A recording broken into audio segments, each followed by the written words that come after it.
Richard Cox, well-known choral conductor and former music director of the National Symphony Orchestra, was in George last weekend for the popular Songs of Praise, the choral concert that music lovers of the Garden Route look forward to every year. We've come to know him as an innovative artist, bringing good music to life for the man on the street. Richard, you have the very special ability to charm your audience, as well as having your choristers and musicians dance to the flick of your baton. What is the secret? Is it you or is it the baton? Well, that's a very interesting question. And perhaps we need to look at a little bit of the history of conducting in order to answer that question. Because conducting, in terms of music, is a relatively new thing. Conducting only started in about 1820. Before that, the director would have sat at a keyboard or he would have played the violin. And it was only in 1820 that a man called Louis Spohr took a baton, I'm not sure what it looked like, but he took a baton from his pocket and stood in front of the orchestra. Whereas before, the players had to rely really on themselves to know when to come in and how to play something. As soon as someone stands in front of the orchestra and says, "This is how I want you to play it," it changes the dynamic, because suddenly it's one man's opinion of how things should go instead of being a rather more democratic solution. So this is not just a stick to beat people with, it's also a stick to conjure the most amazing music out of people. It's like a magic wand. And it didn't always look like this. In days gone by, it looked something like this, which is a much older baton dating from about maybe 120 years ago. Is that one that you have used? I never use this one because it's very heavy. But if you look at it and you multiply it in size by about 5, it becomes a drum major's baton. His stick that he uses to give instructions to the band behind him. Usually instructions about how to march and when to turn and things like that. And as you know, drum majors learn how to flick their giant baton up and twist it around and so on. So it's quite a demonstration of their skill. You haven't tried that yet. I haven't tried that. But this baton, which is the one that I use, some people like to use a much longer one, and there's a much longer one, you can see. I saw that one is cork at the bottom, and the other one has got a wooden Yes, base. this one is lighter with the cork handle. This one has a solid wooden handle, but it's the right sort of size for my hand. And what you do with this baton is to conjure magic out of the musicians. When you're in a rehearsal, you are doing all the work. At the concert, all you can do is to remind people of what you've said in the rehearsals. So you have to do that by use of the baton, which is really just to give the tempo of what you're doing, what music you're performing, but also to show people the shape of the phrases and to draw the music out of them. So in a rehearsal, it's more of a stick to keep people under control, but in the performance, it really is much more of a magic wand to conjure the music out of the people and to turn that magic through the conductor to the audience, because they also want to be charmed, which is a lovely word for what we do. They want to be charmed by our music. They want to be taken out of their normal everyday lives and reach for something different and higher and better. And I think that's what we as musicians do all the time, is to take people out of their ordinary lives, not only the audience but the musicians as well, and take them to a different plane, because many conductors actually don't have to do very much.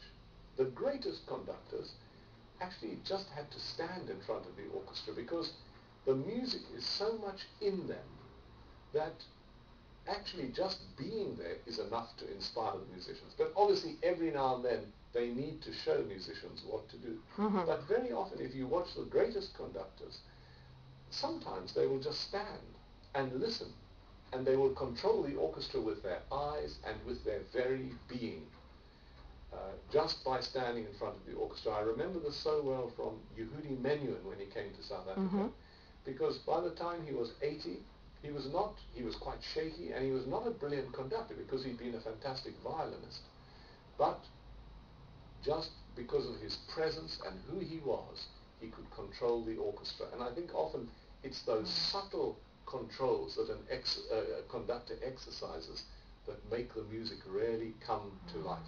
And musicians are very quick to discover how musical a conductor is, because within a few seconds you can tell what's going to happen on the podium and whether they're going to have a pleasant experience or an unpleasant experience, because there are still conductors around who are very dictatorial, and they say, this is how it's going to be, I don't want to hear anyone's opinion in the orchestra, your job is to shut up and play, I'm telling you how to do it. Do you think that works? Well, for me it doesn't work, because I'm a much softer person. But of course there are very different people who stand in front of orchestras, and some of them still are autocrats. Yeah, so part of the enjoyment for me watching or experiencing an orchestra is seeing their enjoyment and the rapport between them and the conductor. That is so special. So I would imagine that would maybe be the better course to take. Yes, but I think if a conductor is good but strict, that's also a good thing, because music, like something else like this, is a discipline, and you need a lot of discipline. You need rehearsal, you need to practice, you need to look at your music in advance, and then you need the discipline of 60, 70 or 120 people all playing exactly in time, at the same dynamic, with the same bowings. All of that, it needs a huge amount of discipline, which is why people start when they're 6 years old to learn an instrument, so that when you're 26 years old, you can play in a great orchestra. I can imagine that. Richard, you going all around the country with these productions of yours. You don't have a permanent team anymore with whom you can build a relationship.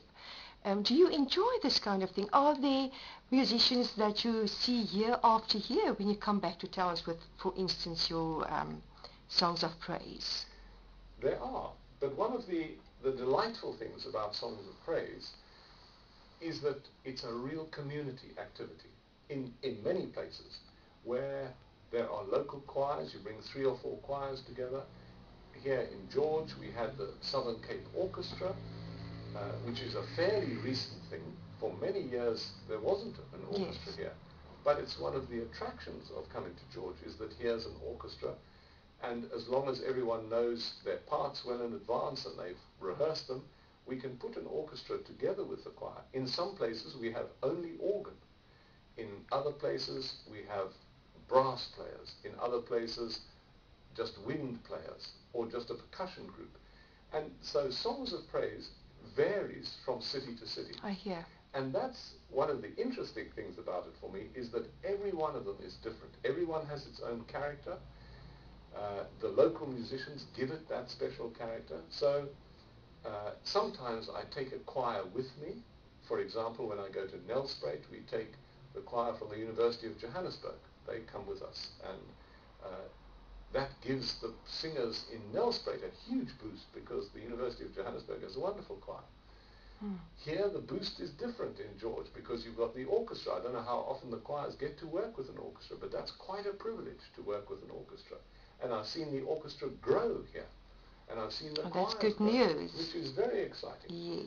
And there are very few cities with an orchestra. Bloemfontein has an orchestra, for example, and they've got 2 actually. They've got one which belongs to the university, and then they've got a community orchestra as well, run by Paul van Zeulenberg, which is growing also.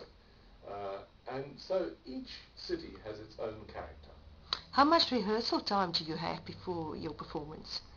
Well, in most places I go in, I rehearse the choirs, I rehearse the orchestra or the band or whatever it is, and then we come together. So it's normally 3 rehearsals, 1 for choir, 1 for the instrumentalists, and then 1 together. Some places are more complicated because of the type of choirs that are involved. They may need more rehearsal or less rehearsal. But what I try to do is to let them have the music all in advance so that they can learn it, and then it's actually fairly simple to bring it all together.